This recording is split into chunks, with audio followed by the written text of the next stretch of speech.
میں بولیں گے ہمارے لوگ جو مسلمانوں کی قربانی سے ناواقف ہیں، دشمنی کرتے ہیں، ان سے میں کہوں گا کہ انڈین میوٹینی نامی ایک کتاب ہے، انگریز مورخ میلسن نے 30 سال اس کتاب پر کام کر کے کہا کہ احمد اللہ شاہ کی طرح لڑنے والا ہم نے نہیں دیکھا تھا۔ اور پھر یہ جلسے کے ذریعے ہم ان جاہل لوگوں کو بتانا چاہتے ہیں کہ دیکھو، جب سن 57 کی جنگ آزادی شروع تو ہوئی، اس کے بعد انگریزوں نے کامیابی حاصل کی، تو مورخ لکھتا ہے، اس مورخ کا نام ہے انگریز کمانڈر لارڈ رابرٹس، لکھتا ہے کہ چاندنی چوک شہر خاموشہ نظر آ رہا تھا، لاشیں تھی وہاں پر زیادہ تر مسلمانوں کی، تو گدھ اتنے مسلمانوں کی لاشوں کو کھا کر اڑ نہیں سکتے تھے، کتے کھا کر چل نہیں سکتے تھے، اتنے مسلمانوں کی لاشیں وہاں پر تھی۔ یہ تاریخی حقیقت ہے، اس سے کوئی انکار نہیں کر سکتا۔ پھر مولانا احسان فاروقی نے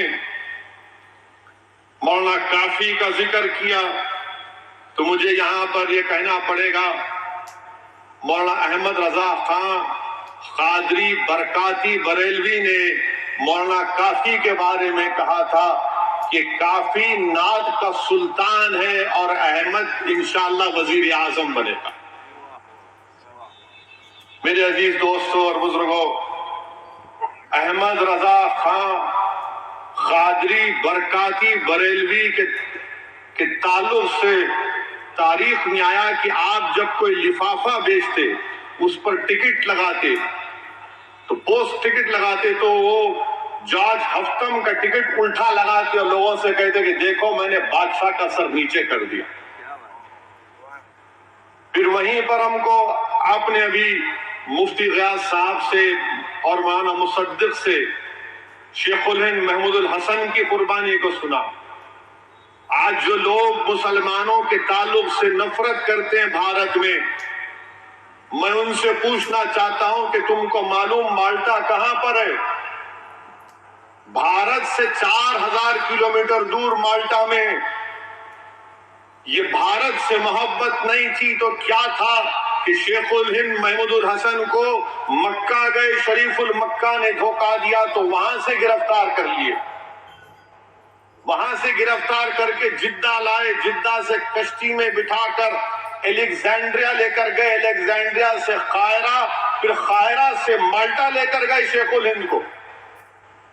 3 سال شیخ الہند کو مالٹا کی جیل میں رکھا، ان کے ساتھ مولانا حسین احمد مدنی، پھر ان کے ساتھ حکیم صاحب تھے، ان چاروں کو مالٹا کی جیل میں رکھا گیا۔ اور جیل میں کیسا رکھا گیا شیخ الہند مولانا محمود الحسن رحمت اللہ علیہ کو؟ جیل کی کوٹری میں نہیں، جیل کے ایک صحن میں ایک ٹینٹ لگا دیا گیا کہ اسی میں رہو۔ 3 دن میں 1 مرتبہ نکلنے کی اجازت ملتی تھی۔ آپ سوچئے کہ کوئی ٹینٹ میں رہ سکتا ہے اور 3 دن میں 1 مرتبہ ٹہلیے، پھر بعد میں اس کو تھوڑی نرمی پیدا ہوئی۔ 3 سال شیخ الہند محمود الحسن کو مالٹا کی جیل میں رکھا گیا۔ میرے عزیز دوستوں اور بزرگوں، آج بھی بھارت سے مالٹا کو ڈائریکٹ فلائٹ نہیں ہے، آج بھی ڈائریکٹ فلائٹ نہیں ہے۔ 3 سال شیخ الہند محمود الحسن مالٹا کی جیل میں تھے، بھارت کی محبت میں تھے۔ اپنی گاڑی بیچنے کے لیے اسپنی پہ بھروسہ کر سکتے ہیں۔ With Sell Right by Spinny, you can حسین احمد مدنی رحمت اللہ علیہ کے ساتھ میرے عزیز دوستوں اور بزرگوں، ہم نے سنا کہ حاجی امداد اللہ مہاجر مکی رحمت اللہ علیہ جو بانی جامع نظامیہ کے پیر و مرشد بھی ہیں اور استاد بھی ہیں، شاملی اور تھانے میں حاجی امداد اللہ مہاجر مکی رحمت اللہ علیہ ان علماؤں کے ساتھ، مولانا رشید احمد گنگوہی، مولانا قاسم نانوتوی کے ساتھ صرف ایک تو چند بندوقیں، آپ نے شاملی کو بچایا، انگریزوں کو ہرایا تھا۔ ایک انگریز مورخ، بلکہ ایک خاتون انگریز کی کتاب میں نے پڑھی جس میں لکھا کہ ایک مرتبہ جب جنگ بعد میں انگریز بڑی تیاری سے آئے تو حاجی امداد اللہ مہاجر مکی رحمت اللہ علیہ پیچھے ہٹے تو کسی ایک استبل میں جا کر چھپنا پڑا. اللہ کا اتنا بڑا کرم ہوا اس اللہ کے ولی پر کہ حاجی امداد اللہ مہاجر مکی اس استبل میں ہے مگر وہ انگریز سپاہی ان کو دیکھ نہیں سکے.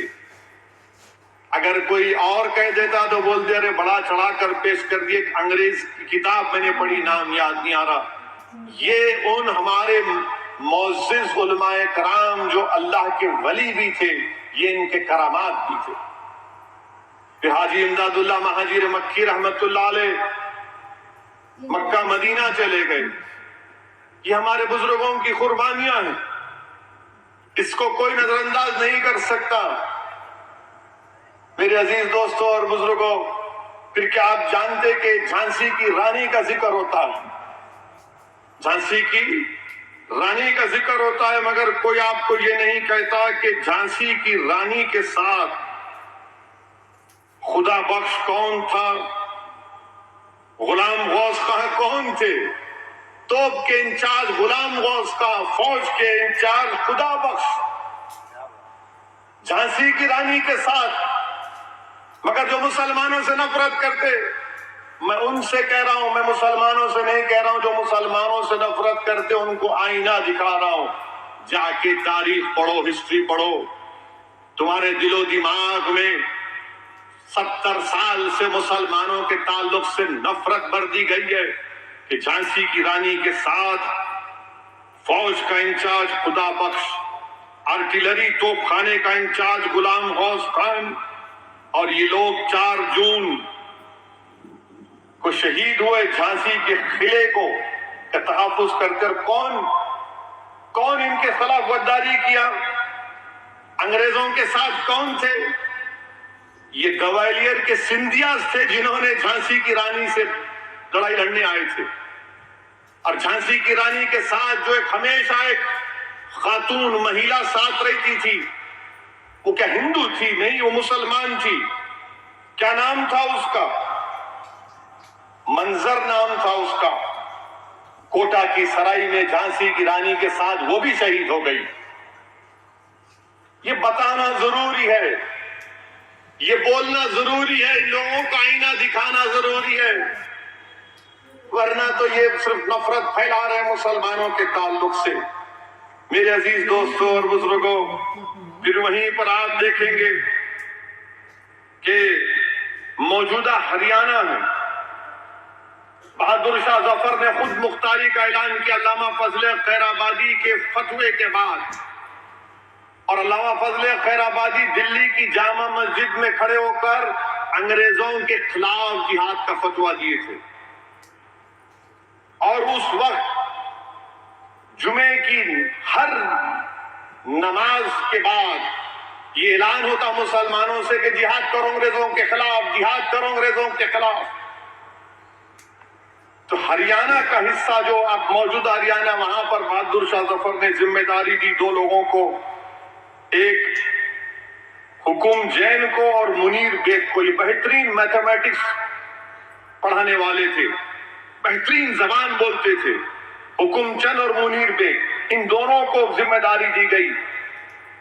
انگریزوں سے مقابلہ کیا, بعد میں شکست ہوئی. تو انگریزوں نے کیا کیا تھا, حکم چند کو اور منیر بیگ کو ایک ہی درخت کے ایک ہی ڈالی پر ان کو لٹکا کر پھانسی دے دی. اور کیا کیا, ان کی لاشوں سے کیا کیا, منیر بیگ کی لاش کو جلا دیا اور حکم چند جین کی لاش کو دفنا دیا. ان کے مذہب میں جلانا نہیں ہے, جلا دو, ان کے مذہب میں دفنانا نہیں, دفنا دو. اس کا ذکر نہیں کریں گے.